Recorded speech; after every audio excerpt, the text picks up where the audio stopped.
Good afternoon, ladies and gentlemen. Thank you for joining our webinar. Today we'll be focusing on the property sector, looking at historic performance and also looking ahead at how the pandemic is reshaping the sector. We'd like to invite you to participate in the webinar by posting questions on the left-hand tab of your screen. Please do address your questions to the specific speaker in our panel of speakers. This is a broad outline of today's webinar. We'll kick off with a presentation from Eileen and Phil from the MSCI on the sector's performance. We'll then have a conversation with Estienne from Growthpoint on the future of property, addressing some of the trends that we're seeing. And then we'll have Garrett from Nedbank CIB, who'll talk to us about the lending environment. 2020 has been an eventful year so far. I summarized some of the key highlights or lowlights. Some may argue these are lowlights in this slide. The World Health Organization declared COVID-19 a pandemic in March 2020. Governments around the globe subsequently put in place restrictions to curb the spread of the disease. Today, some of these lockdowns have eased, but COVID-19 continues to spread, so we've seen more localized responses. We've seen economic support around the world through two avenues, both monetary and fiscal stimulus. Closer to home, a contraction of economic growth in the first quarter of 2% confirmed a weak economic backdrop ahead of the lockdown. The supplementary budget in June revealed a historic revenue shortfall of about 300 billion rand and major reprioritization of expenditure. Credit rating agencies however, continue to be skeptical about the country's ability to execute the necessary economic reforms to address the country's indebtedness. We continue to see increased mobility and localized responses as lockdown regulations are eased. To provide relief to households and to businesses, the South African Reserve Bank has cut interest rates by a cumulative 300 basis points in 2020. GDP forecasts in 2020 range somewhere between -7% and -10%. So this paints a very gloomy backdrop for our presenters who will present later in the webinar. This chart shows global average daily death rates. It indicates a peak in April. We have seen a relaxation in restrictions as the death rates have dropped. And with the relaxation in restrictions, we've seen increased mobility and more localized responses. This chart also speaks to the same message here that mobility and economic activity has increased as lockdown restrictions have been relaxed. Now to move on to the property sector and addressing some of the trends that we're starting to see. COVID-19 has accelerated pre-existing trends. In the office space, since the lockdown, we've seen an increase in digital adoption as people have adjusted to working from home. The question now is, what is the future of office space? Do we need large headquarters like we see on the chart on the left? Or people, is this the new normal, people working from home, the work-life, office life and work-life integration? Is this the future of office space, what you see on the right in this chart, in this diagram? In the retail space, we've also seen an acceleration of online retail adoption. Online sales as a percentage of total sales have doubled in some regions. The question is, what is the future of traditional brick and mortar retail? Is this the death of shopping centers? What you see in this chart is in some regions, online sales are close to 20, somewhere between 20 and 30% of total sales. We hope to address some of these questions in our webinar today. Let me introduce to you our panel of speakers. I will be your MC. I'm a listed property analyst for Nedbank Private Wealth. I also manage the Net Group Investments Private Wealth Property Equity Fund. Phil is the outgoing executive director of MSCI. He holds an MBA from UCT GSB, and he has close to 26 years experience in financial services, both in the UK and in South Africa. Phil is a recognized authority on South African real estate. Eileen is Vice President at MSCI.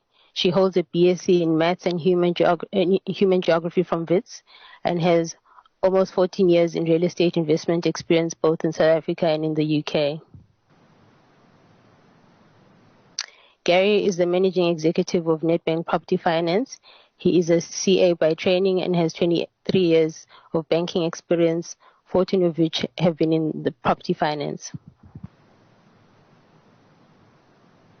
Estienne is the CEO of Growthpoint. He is a CA and has been involved in banking and listed property for nearly 25 years. He is the Chairperson of SA REIT Association and past President of SAPOA. Estienne also represents the industry in the property sector charter negotiations. I'll now hand over to Eileen and to Phil, who will give us a snapshot of historic performance in the industry, in the property sector, just to provide some context for us.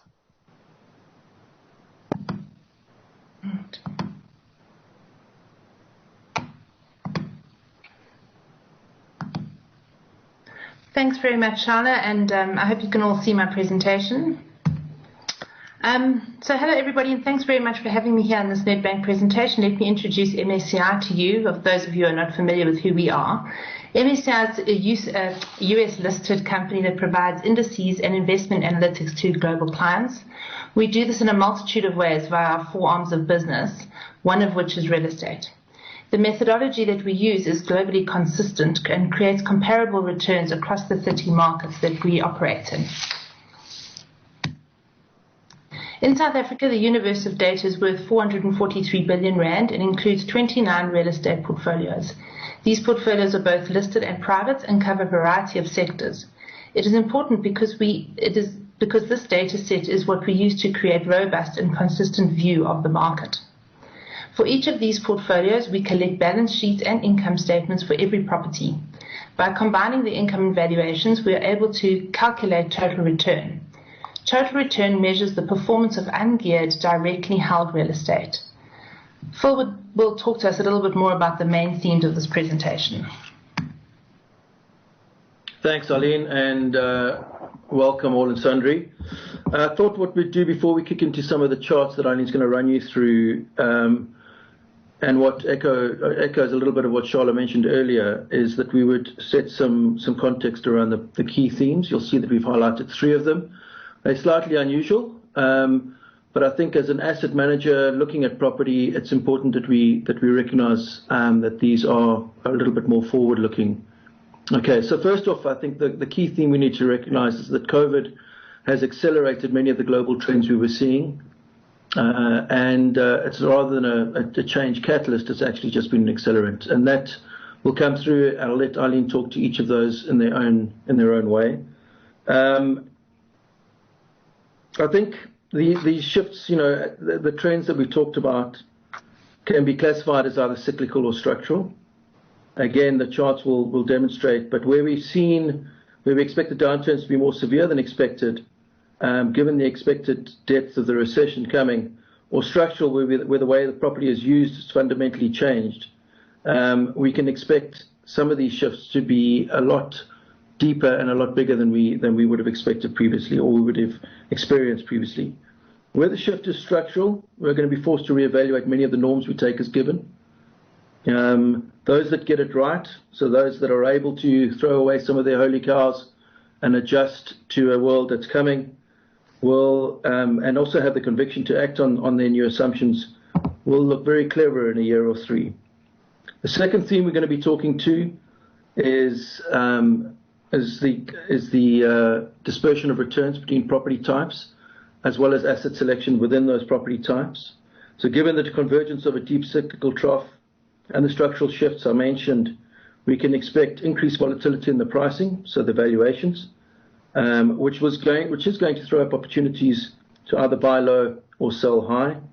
And we can also expect increased dispersion in the net operating income growth. So that's between the real estate assets. So as a result, I think we can quite clearly expect a wide dispersion of investment returns, as quality returns, not necessarily quality assets, there's a difference, are rewarded over poor returns. And I think that's something we can watch. Again, Eileen will talk to that in some of the slides. The third theme is definitely to do with global investors and how they are shifting and what they require from an investment in real estate.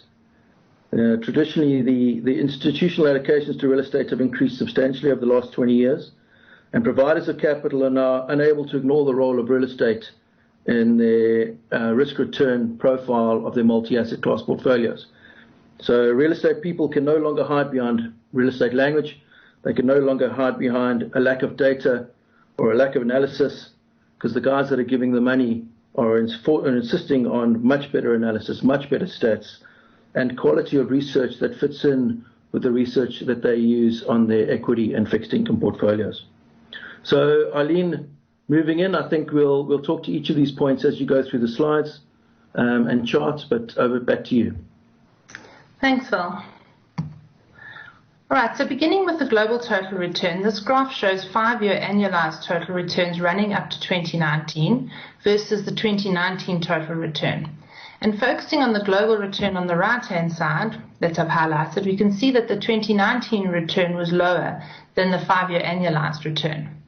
If we look at the UK bar, also towards the right-hand side, we see that pre-COVID returns had come off significantly in 2019 compared to the prior 5-year average, as the retail sector had come under immense pressure.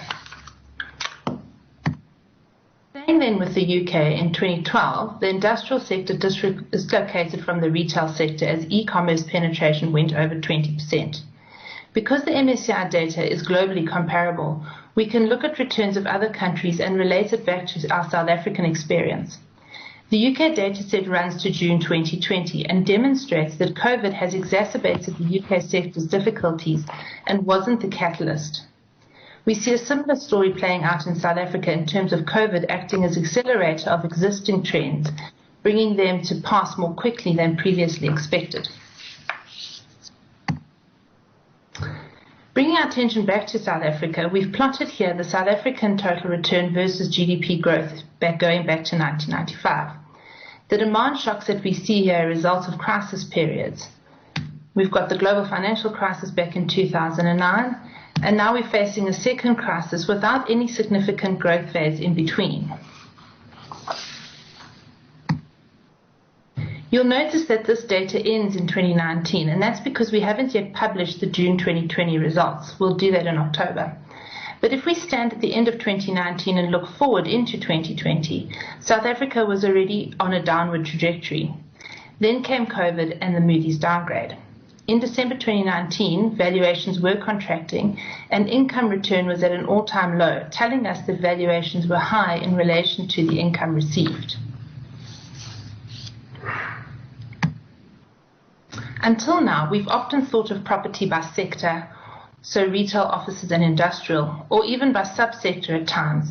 But COVID is forcing us to look more granularly at the types of property and this dispersion within each subtype. This chart shows the 3-year annualized total return for individual property types. At the top, we've got industrial manufacturing on a 3-year basis and retail, small format retail, giving us the best 3-year annualized returns. In the middle, we've come in the other industrial types such as warehousing, distribution centers and multi-parks. And then at the bottom, with the lowest returns on a 3-year basis, are our smaller format retail and the offices, or particularly office parks. And we can look at the same picture but on a 1-year basis in 2019 to see which properties are rising to the top. And we see distribution centers delivering the best return in 2019, followed by smaller format retail. Large retail and office parks are still somewhere in the bottom, producing the lowest returns. What is clear here is that the risk return of these property types is changing given the changing market conditions, even before COVID. We used to think about super regionals as defensive assets because their net income per square meter was significantly higher than other properties, and residentials, as an example, as a higher risk asset, as individuals may not always pay their rental. But when we look at this picture, we can see that residential has remained steadily in its ranking over the 1 and 3 years, and perhaps not as risky as what was thought. take office parks and the rising vacancies within offices, this property type remains risky and may need to be rethought and repurposed as we go through COVID. Small retail and distribution centres play into our current shopper trends, which arguably are moving towards online shopping, as alluded to earlier, and the convenience shopping as well, and therefore may be less risky than other retail types. Eileen, Phil here. Just to add to this slide, I think it's critical to recognise that the conversation is moving deeper into the property types. I wanted to highlight that point. We can no longer just talk about industrial, retail and office, because within those property types, as you've said, some of the holy cows that we have around the valuation of those assets will have to be changed. There is no doubt in my mind that flex space is going to have a big impact on property, on the office sector, as will the smaller convenience shopping versus experiential shopping trends that we've seen. So it's going to be interesting to hear what Gary and Estienne have to say about how their portfolios or their mandates are looking at these types of assets and how they're valued going forward. Okay. All right, looking back at the UK again as an example of COVID as an accelerator, we see net income growth for shopping centres dropping off and that of supermarkets holding up. That's our chart on the left-hand side. The chart on the right-hand side shows the percentage of leases that are over-rented, or in other words, it would revert down to market rental upon renewal. Looking at all retail, shopping centres and even supermarkets, 50% of leases are over-rented, which means that further net income decline is likely. Again, highlighting the dispersion within different property types here. Looking to Australia as an example, because there again we have data going into June 2020, we're showing the dispersion here within retail returns. This slide tells us that even if in a particular sector, subsector or property type, not all properties are created equal, and in that lies opportunity through asset selection.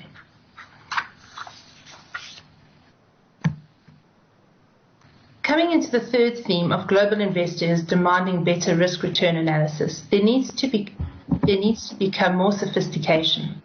I'm using the capital pricing model for valuations to demonstrate this, because it allows us to consider the three inputs of valuation and carefully reflect on each of them in respect to income and risk premium for particular property types. First, within the model, we look at short-term impacts of income, such as they're caused by crises such as COVID, which may cause loss of income because of rent deferrals or rent holidays. Secondly, we can look at longer-term income impacts, causing decreased net income because of rent reversions, oversupply of stock, longer void periods, tenant affordability and operating costs. All those factors that may impact or decrease or increase in some property types that income return, or rather the income growth. Lastly, we can also look at the risk premium to account for structural factors like location, property type, redundancy, quality, tenant covenant strength, or because these risk factors impact the risk premium that may be assigned to that asset type. Thanks, Eileen. And again, just to re-emphasize that point, on this global theme around investor requirements for more sophisticated analysis, it wasn't that long ago when we talked about valuations of property that we only talked about the cap rates, or we only talked about the yield when we looked at individual assets. And investors are no longer happy with that. The international investors, the big pension funds, the big institutional investors are calling out for a more sophisticated look at where is that return coming from? How did you get that capital growth? Is it justified, or is it really just a consolidated view of a valuer with a couple of with a real sort of yield number, a short-term number on it? So I do feel for valuers. I think it's a key part of the conversation we're going to be having. They have to determine net income into perpetuity. They have to determine whether that asset is going to be used the same way. And I think what COVID has done has shone a light on whether that's a reality or not in the next 10 to 15 years. So this sort of analysis, this breakdown of where the growth is coming from, whether your valuations are fundamentally hinged on future growth, or as Estienne's pet topic, rising operating costs due to taxes and water and electricity charges. If the past is not a reflection of the future, then we fundamentally have to change those discounted cash flows and the inputs that go into them. Thanks, Eileen. All right, and then lastly, what we've done in this line, we looked specifically at the retail subsectors here. We've checked the rate of net income growth and compared that to the rate of asset value growth. And when we start looking at the subsectors, you can see that the inconsistency within these charts starts actually showing some pricing opportunities. Showing that valuations, if we use that broad brush approach, we may actually be either overvaluing but also undervaluing some assets because of the key characteristics of those assets. And again, a key point, I think that's probably a great one to end on for us, isn't it, Eileen? I think it's, if we were to look at these charts and have a look at where we've got net income growth that justifies the price change of an asset, your assets that come through quite clearly are super regional, small regional, and community shopping centres. But if you were to look at the regional shopping centres, which is a sector that's currently massively out of favour, you'd see that net operating income has now started to reach the asset value. So depending on your view of the future, that could be either a buying or a selling signal. And so I think maybe the way to end this is to demonstrate, just to highlight that depending on your conviction and depending on how you are able to look at property going forward, you could be sitting with some real pricing opportunities to either sell high or to buy really low. And it's only in 2 or 3 years that the real clever people are going to be shown up, I think. Thanks, Phil, and thanks, Eileen. That was very useful. Some interesting observations and comments on valuation. And I'm sure Estienne will provide us with some feedback or what his thoughts are on the topic. And now we'll move on to our chat with Estienne. Estienne, what's top of mind for you lately?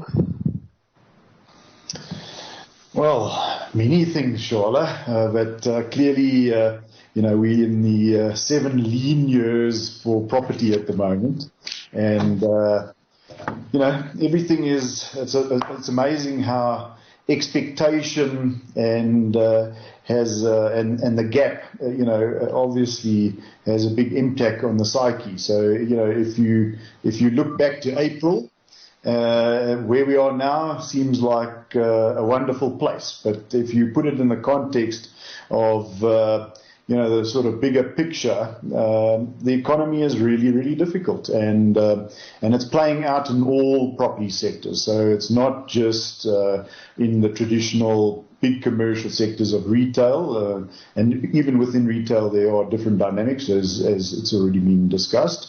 If you rural retail, it's actually been kind of reasonably good because other than the lockdown period, government's been pumping money into grants and increased it over the past couple of months. So actually all that has gone into rural retail. Plus what we have seen is that people have been not at work, so many of them have been at home and operating from home. And in South Africa, many people have 2 homes, and they've gone back to their original homes and they're shopping in rural areas. So the dynamic is quite different. If you think about industrial, it's certainly been the darling of the sector for the past couple of years, and probably is still set to be one of the stronger sectors going forward. But in the short term, economically, we've seen some severe distress in this sector because, if you're a business that's doing distribution to retail, or if you're a business that has been connected to events or tourism, or even the construction sector or the steel sector, it's been really, really tough, and those businesses many of them are on business rescue today. So we're starting to see that play out across the industrial sector. If we move on to office, ironically, it's the first time in 6 years office outperformed all all the other sectors. So from a collection perspective, we really saw our good quality client base come through. They continued to pay their rent through lockdown, and I mean, we were collecting over 90%, when in retail, we were collecting around about 50 to 55% rental. So the dynamic was quite unique. Now, we also have exposure to different sectors like hospitals and healthcare. Now, you'd think in a medical crisis like COVID would be that those property assets should be performing off the chart. Now, ironically, if government stops all activity at those facilities to provide for these COVID cases that never arrived, then, we've had to provide rental assistance to all our clients in the healthcare sector. So it is sort of counterintuitive, but that's exactly what's been playing out. If you think about probably the best performing asset in South Africa and probably on the continent actually, probably for the last 10, 15 years, been the Victorian Alfred Waterfront. Now, if the tourism minister, and she'll probably be the first minister without portfolio soon if it carries on like this, if they close down tourism, then all of a sudden the top performing asset, being the Victorian Alfred Waterfront, really is suffering. So, if a tourist comes to Cape Town and they spend $1 in Cape Town, 60 cents of that is in the V&A. So it brings a huge amount to the actual economy of Cape Town, and the reality is half the people that go to the V&A typically come out of the local and international tourism sort of area.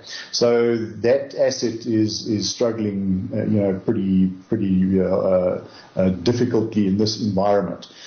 If you look internationally, I mean, we're quite fortunate that we've kind of get a bit of a glimpse on all sorts of sectors. And if you look at our Australian business, it's been in absolutely the sweet spot. So industrial and office. And to be honest, the only tenant that's really been giving us a hard time has a South African connection to one of our local retailers here, and we've had to offer them some deferrals. But other than that, actually, GOZ's results were out today, Growthpoint Australia, and those results were superb and actually exceeded guidance. So the office and the industrial sectors there, have performed well, and certainly the fact that you in metropolitan, sort of office has also contributed, because what is happening in the office, and I know that we've talked about flexible office space and people working from home, and to be honest, my view on that would be, I don't think that short-term trends necessarily mean it's a trend into perpetuity. And there's many reasons why companies operate from offices. Now, Gary runs a big team at Nedbank, and I'll tell you what, trying to motivate a team, trying to ensure that people are well trained, that you are, if you trying to provide any sort of leadership in a business, it is incredibly difficult to do it via Teams meeting, okay? And in South African context, just to bring it back home, we've got all sorts of challenges. Not everybody can work from home functionally, because not everybody has functional work environment at home to be able to operate from. They don't have connectivity. In South Africa, we've got the added hamstrung power utility that from time to time switches off our lights. So that's not really good for your Teams meetings, if you're at the critical part of deciding what strategy you want to follow. So there are many things that will drive continued use of office. I do believe that you will have more flexibility, and certainly the hub and spoke, which is sort of, you'll have a head office hub and then maybe more regional offices. That sort of principle will probably come back into vogue in our environment as well as internationally. I mean, retail in the UK, the biggest mess you've ever seen. I mean, government has effectively prevented landlords from throwing clients out of their buildings if they don't pay, and the clients have taken the opportunity and they're not paying. So you've got a rental strike from from a tenant perspective. And that's been going on, and it will probably go on until the end of September, when that rule kind of expires, if it's not extended. So the property market in the UK has actually been significantly weaker than in the South African environment, where we've actually, as an industry, after lockdown happened, within a week and a half, we had organized as the property industry, we had engaged the retailers, and we negotiated a guideline for relief in the form of discounts and deferrals. And, life carries on pretty quickly after that. If you look internationally, pretty much most of the international developed markets the landlords and tenants are at war. And that hasn't really helped those economies in any way, shape or form. Thanks for that overall summary of what's happening in your business. As a significant office landlord, what are your thoughts on how much of flexible working space is going to be the norm going forward? Do you think, you did mention earlier that it's still very impractical for a lot of people to work from home, but is this still an insignificant part of your business, or do you see room for it to grow? Well, Shola, I think what we have seen, I think, clearly there's been a huge amount of hype around flexible workspace with the WeWorks of the world, etc. And the one thing that we have seen over this period is it's very, very difficult to make that business model financially feasible. So most of those operations, and Growthpoint has a big investment into Workshop 17, which is actually probably the largest flexible workspace provider in South Africa today, and the profitability of that specific model is proving quite challenging in a tough economy. And I think whilst flexible workspace is a trend that I think will continue to be an amenity, I don't see wholesale changes in the office market where corporates want to move to a total flexible space. What they do like is the level of flexibility where they can, bring in project teams, provide them office space on a short-term basis, and then you'll find that the core working groups, and specifically where you have large administrative teams, etc., you do need core space. So we do see that trend will come in, but it'll be like a restaurant. You're going to have in a building, you plan into it a component of flexible space, and that gives a bit of flex for clients and becomes an amenity similar to a restaurant, which actually becomes ultimately a requirement for that building to be attractive.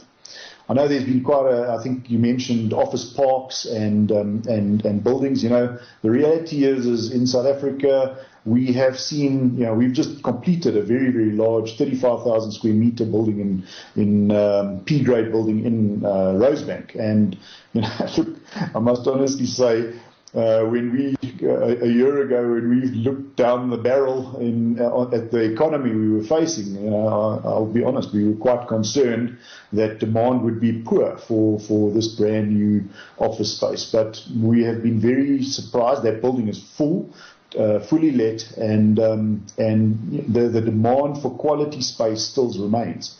I think the one factor that's also as a trend that's definitely going to be an ongoing trend in the environment where we're seeing administered costs, I would say, nearly spiraling out of control, and I'll still get to that because Phil knows that's my favorite topic at the moment.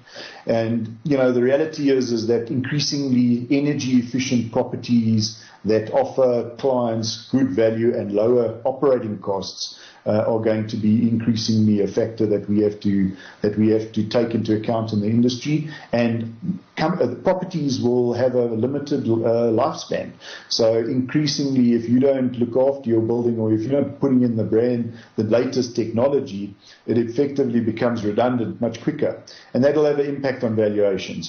So we do believe that these things are all factors that come into it, but I don't see the flexible space becoming a dominant factor in office space, and I don't think the work from home whilst it's a short-term occurrence, I don't see that being a factor that will significantly change demand in the South African property market. What is going to change the demand significantly is a massive contraction of our economy, which we are seeing certainly within our portfolio in terms of the increase in vacancies, etc.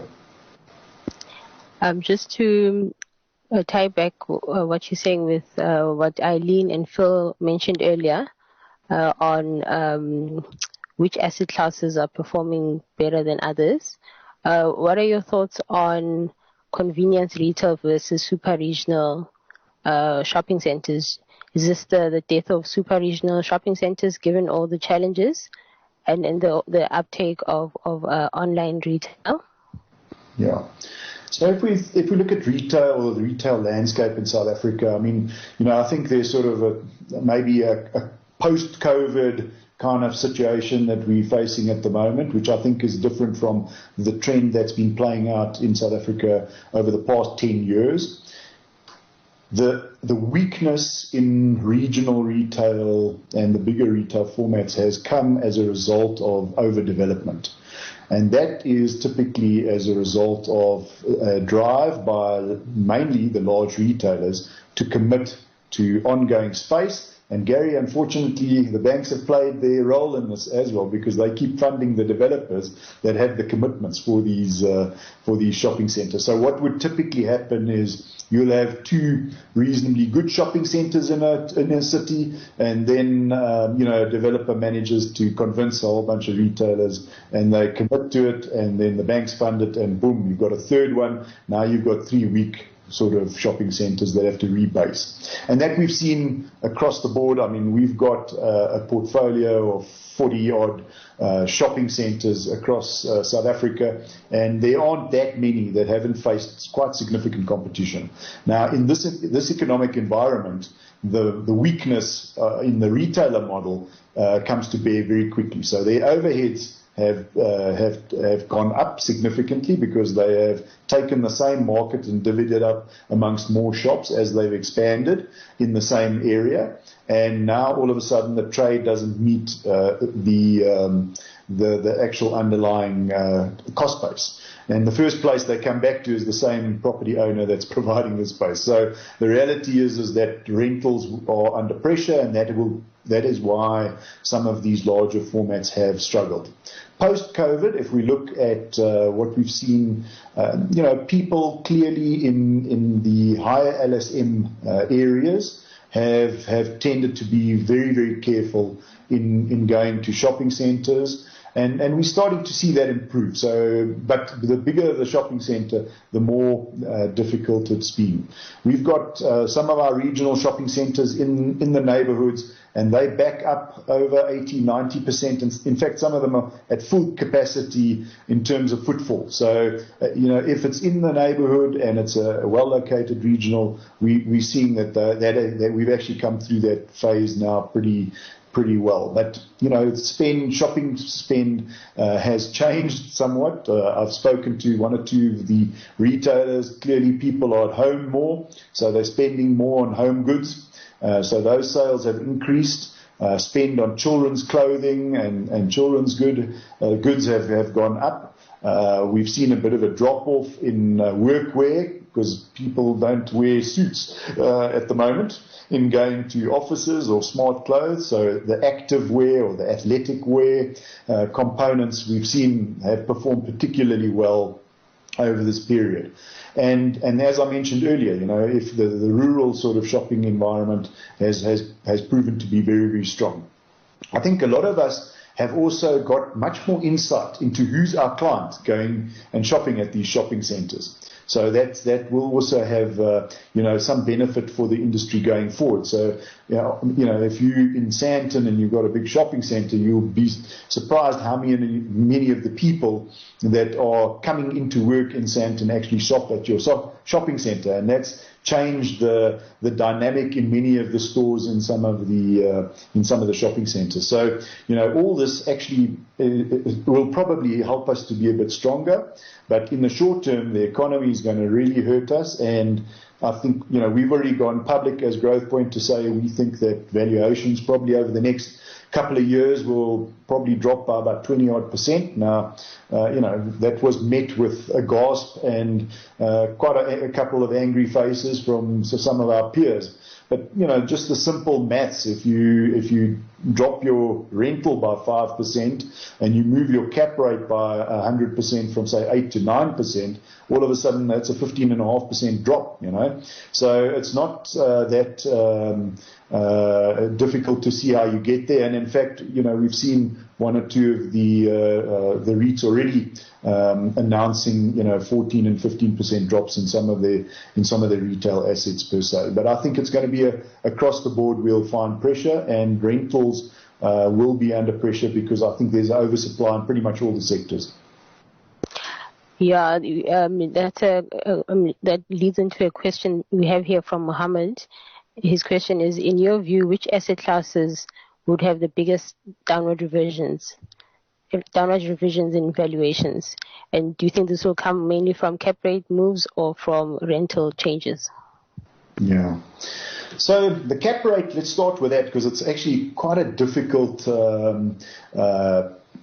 discussion in that, there aren't that many pricing points. At the moment, liquidity in the South African market has very, very much dried up, and investors are sitting on the sideline trying to determine when is a good time to start buying assets, right? So it's trying to catch a falling knife is maybe a good analogy. And I think the financial institutions, Gary can speak for himself later, but, certainly are more conservative in their funding approaches to funding these investment opportunities. And if you think about what has happened in the short-term interest rate environment, we've seen the short-term prime coming down to 7, which is as low as I think I've ever seen it. And, there is a bit of a play, but real estate references off the long bond yields. Now, with the government that's short on cash, they're going to be looking for money, and we've seen bond yields actually, hover over 9% for some time now. So we don't see necessarily a major movement in the cap rates. I think where the pressure is going to come is on the rental side, and there you can't generalize. To answer Mohammed's question, every single asset has its own sort of unique scenario. If you've got an asset that's got very long leases, so, I'll maybe use the example of a 144 Oxford or a Discovery. Arguably, in this environment, those properties are actually more valuable because they've got very long leases with good escalations with a very strong covenant. So those cash flows are more valuable in this environment than they were historically in what is a low-yield environment. If you go and look at properties where maybe the covenants aren't that strong, or there's vacancies, you are unsure of where your income levels are going to be, that's where the big pain's going to come in terms of the valuations. And properties that don't have the latest, if you're in office, let's say the latest technology in, I think that's also means that those properties, in your DCF calculations, you're going to have to build in significant capital investment into those buildings. We obviously always reference things back the UK. MSCI always reference, get a lot of their information from IPD out of the UK or MSCI out of the UK. Now, to give you an idea, their valuers have been writing down retail assets literally 30% at a time every 6 months. It's chaos, okay? And I really do struggle to see the sense in that as well. And on top of that, you've got a very unhelpful government, in that whole environment. So that, I think, is something that we haven't quite seen here. I do think we'll see in South Africa weakness in valuations, but it's not going to be anything like what we're seeing in the UK, where, in fact, it just doesn't really make sense because as there is here, very few buyers because of liquidity. I think they've got the same problem. And you've obviously got quite a glut of property coming out of Intu, etc. Absolutely quality assets that will probably struggle finding buyers because there's not that much liquidity in the market at the moment there. Mm-hmm. Thanks for that, Estienne. Maybe let's move over to Gary. If you can share some of your thoughts on what's happening in the lending space.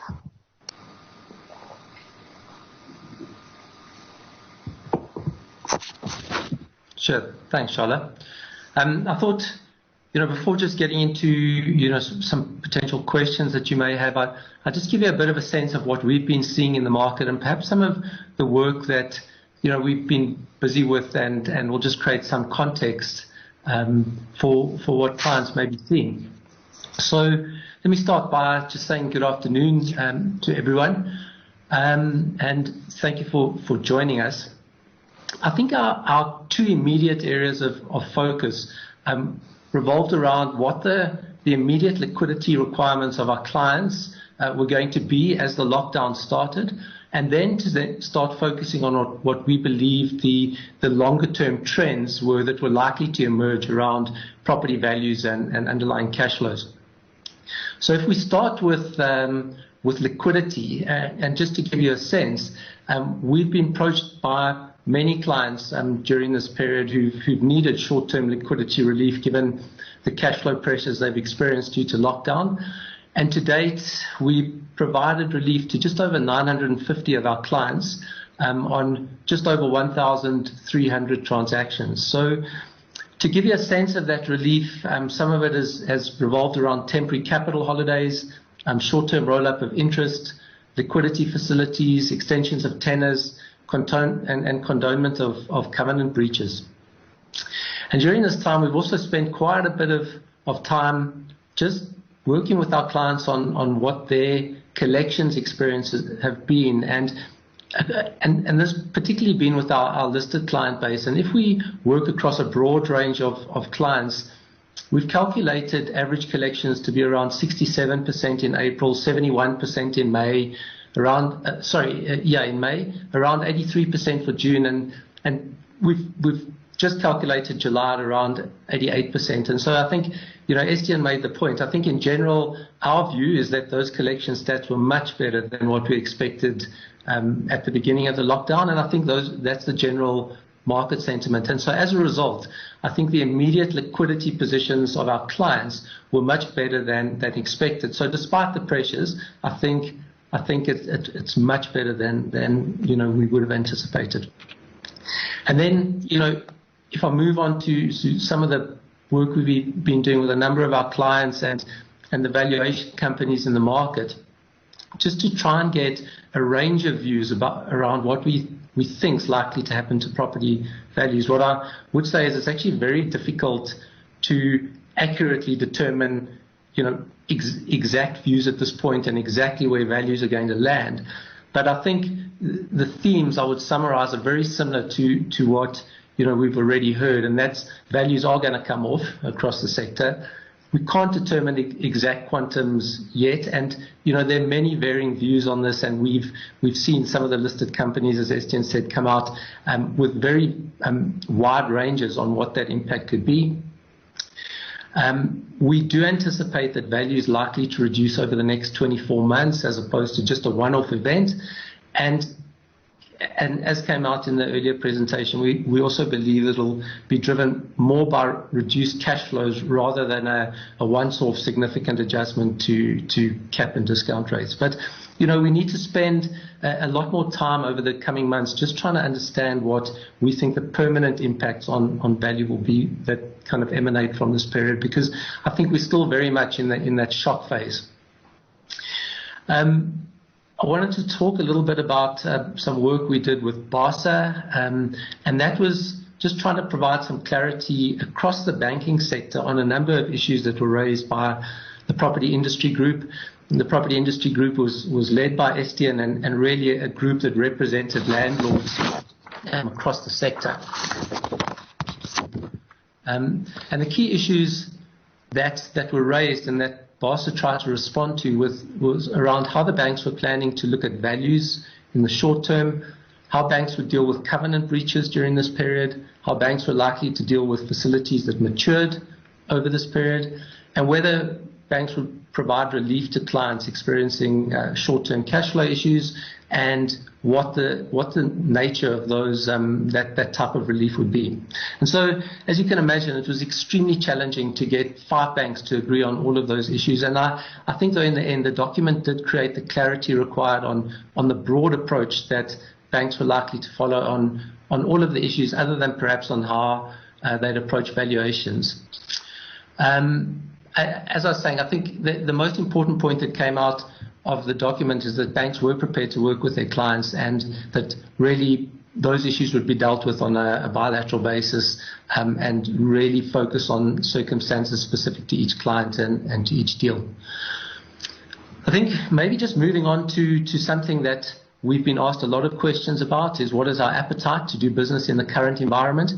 And I think maybe let me just highlight the 2 different businesses that we have in the South African market. The one is the lending business, and that provides development and term finance to property investors and developers. And the second is our property partners business, which is an equity business and takes equity stakes alongside our clients in projects, and also provides mezzanine finance.